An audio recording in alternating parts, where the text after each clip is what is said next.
Assalamualaikum warahmatullahi wabarakatuh. Halo programmer, jumpa lagi dengan saya, Teddy Trisaputro, di episode ketiga seri video membangun otak kedua dengan Obsidian. Pada episode sebelumnya kita telah sampai pada bagaimana kita mengenali dari user interface dari Obsidian, dan terakhir saya telah membahas terkait command palette yang dapat kita jadikan shortcut untuk beberapa pengaturan atau beberapa perintah di Obsidian dengan cepat. Misalnya di sini saya akan coba buat beberapa list ya, misalnya list 1, list 2, list 3. Dan jika Anda ingat pada episode sebelumnya kita telah membahas bagaimana membuat list, yaitu dengan menggunakan tanda dash kemudian spasi baru kita tuliskan listnya, yaitu list 4 misalnya seperti ini. Nah, selain menggunakan metode seperti ini, kita juga dapat menggunakan command palette. Kita blok saja, kemudian kita masuk ke command palette dengan ketikan Ctrl P, lalu kita ketikkan list di sini. Nah, di sini ada beberapa pilihan, toggle bullet list dan number list. Misalnya di sini saya akan pilih toggle bullet list. Oke, nah jadi otomatis berubah jadi bullet list ya. Nah, itu cara tercepat dan bagaimana kita dapat mengeksploitasi dari kemampuan command palette. Oke, jadi itu untuk fitur command palette. Selanjutnya kita beralih ke menu berikutnya yang ada pada sidebar, yaitu adalah menu insert template, dimana jika ini adalah kali pertama Anda menggunakan Obsidian atau Anda pernah menginstal Obsidian sebelumnya, biasanya Anda akan kebingungan nih dengan fitur insert template ini, karena saat Anda klik ada error, yaitu adalah failed to list templates, karena tidak ada templates folder dan Anda tidak memiliki template. Memang saat Anda pertama kali menggunakan Obsidian, biasanya ini masih dalam bentuk kosongan seperti kanvas yang putih yang belum Anda coret-coret, jadi ini masih tidak ada template. Jadi secara default Anda tidak memiliki template sama sekali dan Anda harus melakukan setup sebelumnya untuk dapat menggunakan fitur template ini. Sekarang kita akan bahas terlebih dahulu ya terkait apa sih itu template dan apa use case yang dapat diselesaikan dengan menggunakan fitur template ini. Nah, template ini merupakan fitur yang memudahkan kita untuk membuat layout berdasarkan use case yang kita butuhkan. Misalnya membuat heading atau beberapa pengaturan untuk menghindari repetisi jika Anda membuat notes dengan format serupa.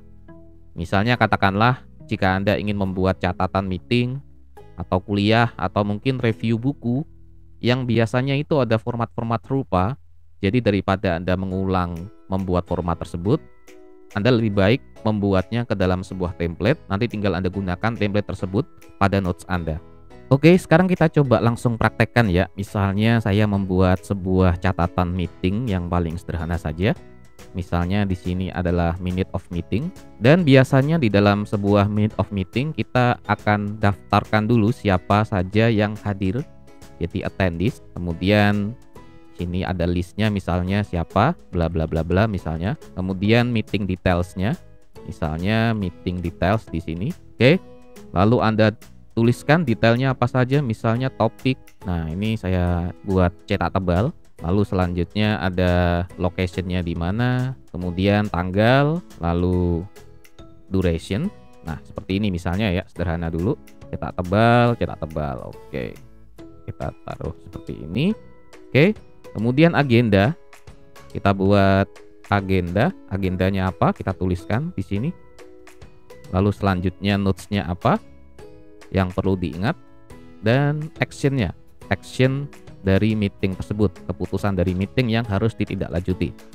Oke, jadi cukup seperti ini aja ya. Nah, untuk membuat layout seperti ini, kalau di tiap meeting tentu akan sangat merepotkan sekali ya.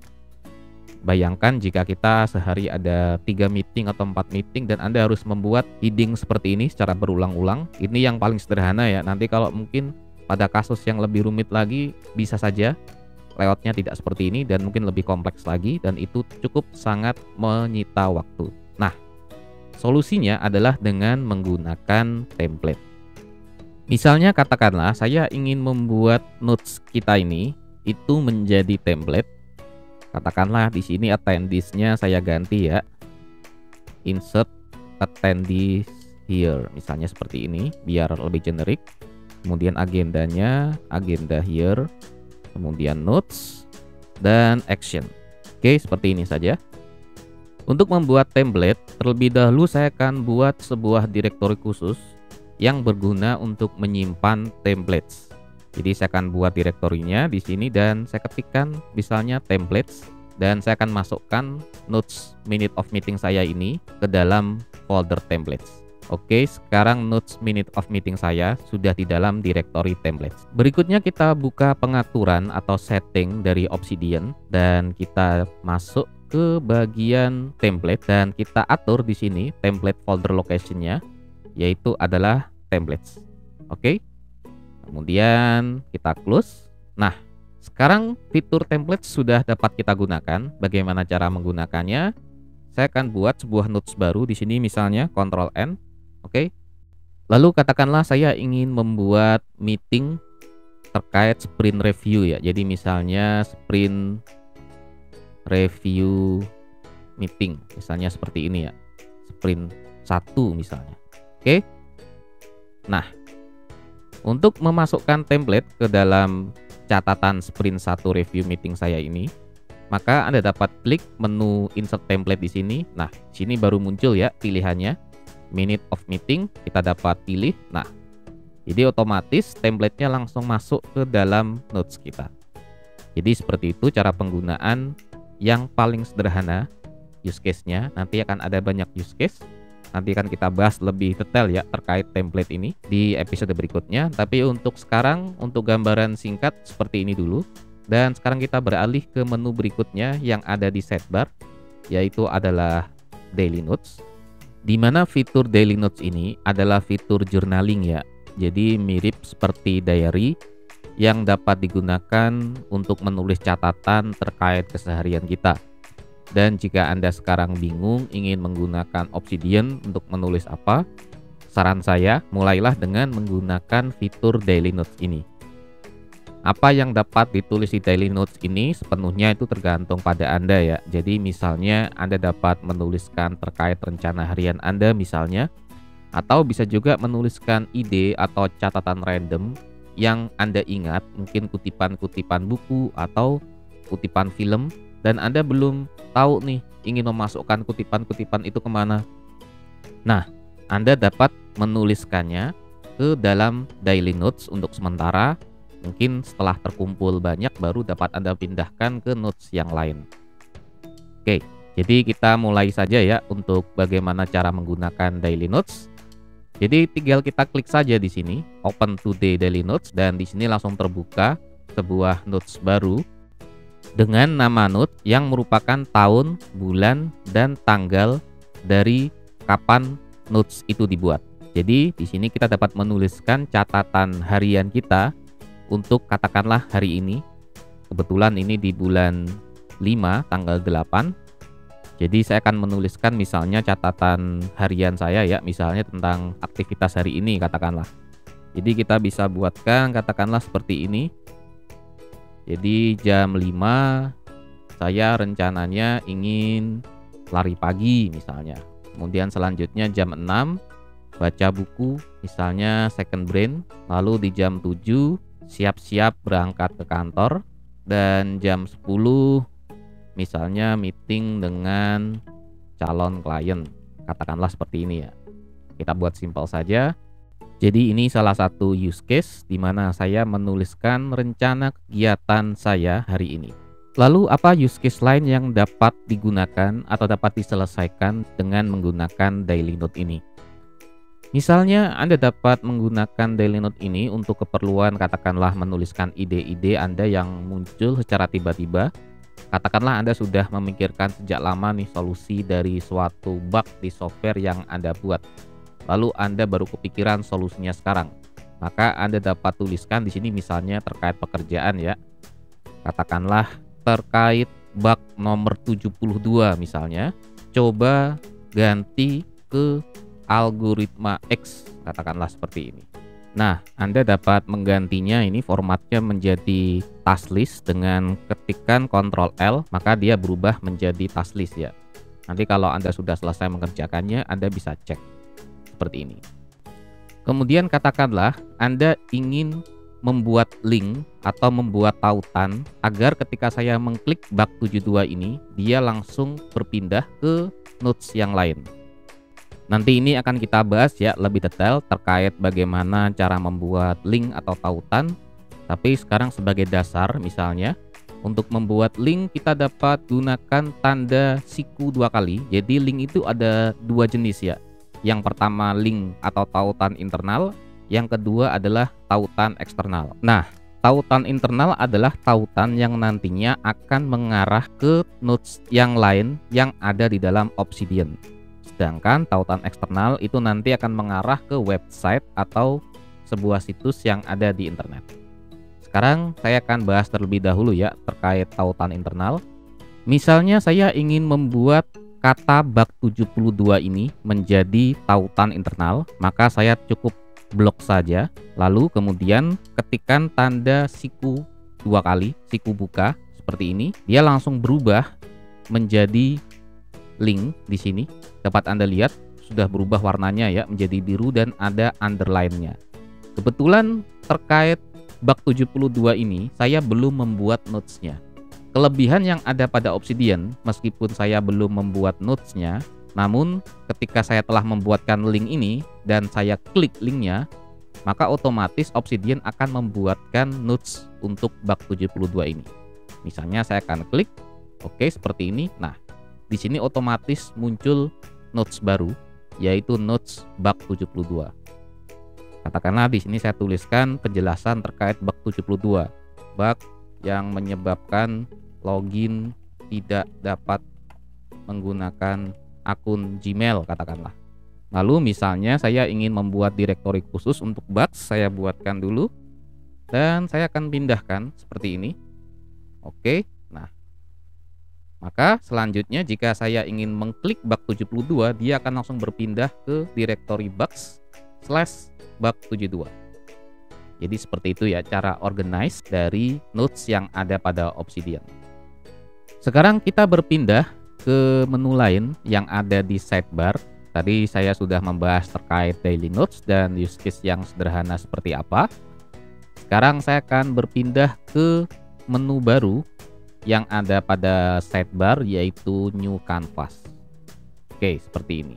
Nah, apa kegunaan dan use case apa saja nih yang dapat diselesaikan dengan menggunakan Canvas? Jadi ketika saya klik Canvas ini akan tercreate sebuah file baru untitled. Namun perbedaannya dengan notes biasanya yang berupa text based, di sini lebih berupa grafis yang biasanya dapat Anda gunakan untuk melakukan proses mind mapping.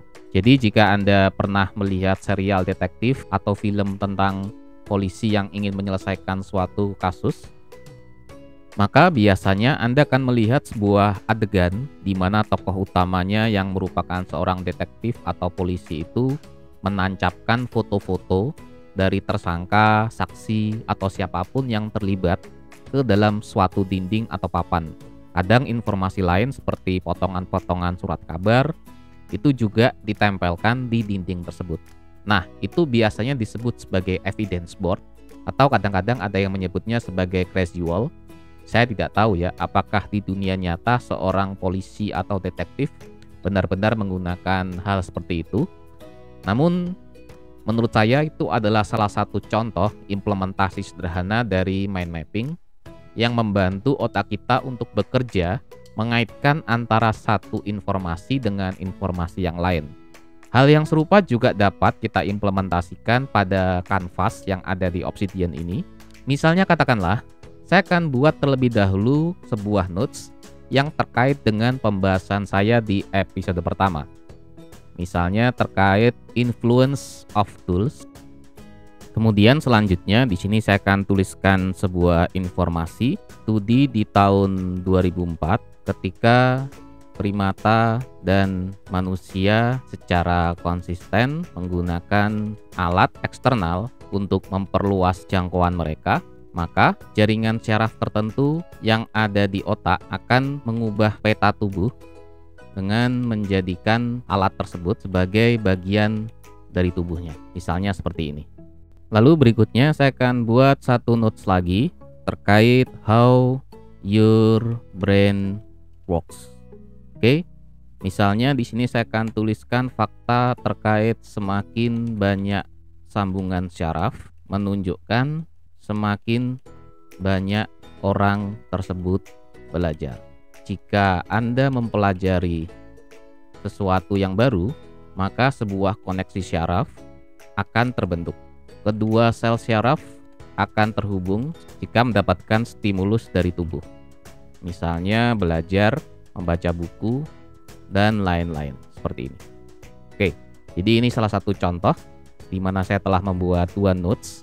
Yang pertama how your brain works dan influence of tools. Sekarang saya akan kembali ke kanvas, di mana di sini saya akan gunakan beberapa informasi tadi sebagai alat demo saya untuk menunjukkan bagaimana cara kerja kanvas. Di sini pada bagian bawah terdapat beberapa pilihan yang dapat Anda gunakan. Pertama adalah card, yang kedua ada notes, dan yang ketiga ada media. Kita akan gunakan yang pertama yaitu card. Misalnya Anda dapat tuliskan di sini teks, ide atau informasi atau pertanyaan yang ingin Anda masukkan ke dalam kanvas. Misalnya saya tuliskan di sini apa itu otak kedua, misalnya seperti ini ya. Lalu berikutnya Anda dapat memberikan warna terkait card yang telah Anda buat ini dengan memilih icon pen di sini atau set color. Anda dapat pilih dengan warna yang Anda sukai. Misalnya di sini saya akan pilih orange. Oke. Lalu selanjutnya jika Anda ingin melakukan zoom in atau zoom out terhadap kanvas yang ada di sini, Anda dapat gunakan keyboard control lalu scroll pada mouse Anda. Di sini langsung muncul ya. Jadi otomatis bisa di zoom in dan zoom out. Jika ingin kembali fokus, Anda dapat pilih pada bagian kanan ini zoom to fit. Oke, dia langsung kembali ke bagian tengah. Nah, card yang telah Anda buat ini Anda dapat hubungkan dengan card yang lain jika Anda inginkan, atau Anda dapat hubungkan dengan notes yang telah Anda punya di panel sebelah kiri ini. Misalnya saya ingin menghubungkan dengan informasi lain yaitu terkait why need note taking apps ini. Saya ingin hubungkan dengan kanvas yang saya punya, maka saya cukup klik saja kemudian scroll ke kanan. Seperti ini. Kemudian saya bisa atur posisinya. Nah, lalu kita dapat gunakan tanda panah untuk menghubungkan antar satu card dengan card yang lain. Misalnya di sini saya akan hubungkan cardnya. Oke, nah jadi seperti ini. Lalu Anda dapat gunakan catatan di sini. Anda cukup klik 2 kali pada panahnya dan Anda buat teks di sini misalnya apa perlunya note taking system. Nah, seperti ini. Lalu berikutnya saya akan masukkan informasi yang lain, misalnya how your brain works di sini. Anda dapat atur sendiri di sini. Seperti ini. Kemudian bisa Anda atur juga besar kecilnya. Lalu Anda dapat hubungkan juga dengan tanda panah seperti tadi. Seperti ini. Oke. Selain card dan note, Anda dapat masukkan gambar atau media ke dalam kanvas. Jadi misalnya di sini saya telah memiliki sebuah media. Kita dapat langsung drag and drop saja ke kanvas. Oke. Jadi ini misalnya ada gambar terkait bagaimana sel syaraf saling terhubung dengan yang lain. Saya bisa langsung hubungkan di sini. Langsung saya arahkan. Oke. Kemudian di sini saya beri warna hijau misalnya.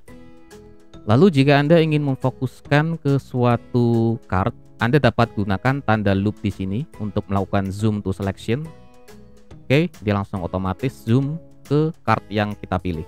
Kemudian berikutnya, jika Anda ingin berpindah ke notes di mana card ini berada, Anda dapat klik kanan, kemudian lalu pilih Reveal File in Navigation.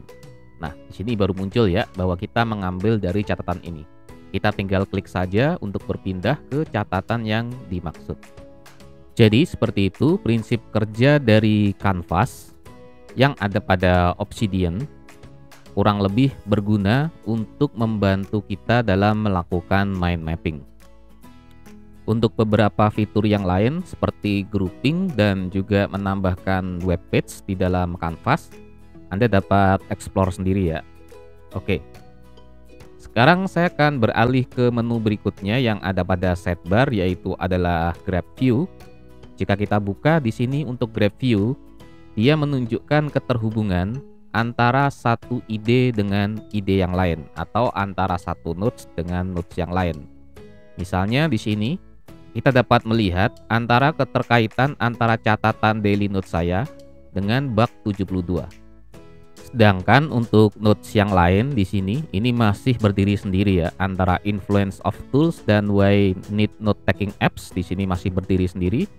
Kita dapat hubungkan antara satu notes dengan notes yang lain. Misalnya kita masuk ke influence of tool, kita dapat relasikan dengan tautan. Caranya kita gunakan tanda kurung siku 2 kali. Di sini Anda dapat hubungkan dengan notes yang Anda mau. Misalnya saya ingin hubungkan dengan how your brain works. Oke, seperti ini. Maka jika kita lihat pada Grab View, dia harusnya saling terhubung antara influence tool dan how your brain works. Jika kita cek, oke, sebagaimana yang Anda lihat di sini saling terhubung ya sudah. Nah, kita dapat hubungkan berikutnya antara how your brain works dengan why need note taking apps. Oke, saya akan kembali ke how your brain works dan kita hubungkan dengan notes influence of tools dan satu lagi why need note taking apps seperti ini. Misalnya di sini saya tambahkan related, katakanlah. Jika kita periksa pada Grab View harusnya saling terhubung ya. Ya, seperti Anda lihat saling terhubung. Kemudian kita tinggal hubungkan antara why need note taking apps dan influence of tool. Kita hubungkan di sini. Ya, seperti ini. Kemudian kita save dan kita periksa lagi. Jadi sebagaimana yang Anda lihat, kita telah berhasil menghubungkan antara satu notes dengan notes yang lain menggunakan link. Nanti seiring dengan waktu, dengan semakin banyaknya notes yang Anda miliki, notes ini nanti akan seperti layaknya sel syaraf, di mana jika Anda mengorganisnya dengan baik, maka antar note ini akan saling terhubung dengan yang lain. Itu jika Anda bisa membuat tautan antara satu notes dengan notes yang lain. Jadi seperti itu fungsi dari Grab View. Kita sekarang beralih ke fitur berikutnya yang ada pada sidebar di sini atau menu berikutnya yang ada pada sidebar, yaitu adalah menu Quick Switch yang memudahkan Anda untuk berpindah dari satu notes ke notes yang lain. Cara lain untuk mengakses fitur Quick Switch ini, Anda dapat tekan Ctrl O, lalu Anda dapat pilih notes mana yang ingin Anda buka. Misalnya saya akan buka notes ini. Oke, seperti itu. Oke, jadi itu semua adalah beberapa menu dasar yang ada pada Obsidian yang dapat Anda gunakan untuk membuat catatan Anda. Seharusnya dengan memahami beberapa fitur dasar yang saya jelaskan pada episode kedua dan episode ketiga ini, Anda sudah dapat menggunakan Obsidian untuk membuat catatan pribadi Anda ya, dan mulai mengorganisnya. Saran saya adalah agar Anda segera memulai untuk mencatat, lalu seiring dengan waktu Anda dapat mulai mengorganisnya dan mengelompokkan catatan-catatan Anda itu ke dalam direktori-direktori yang sesuai dengan workflow Anda.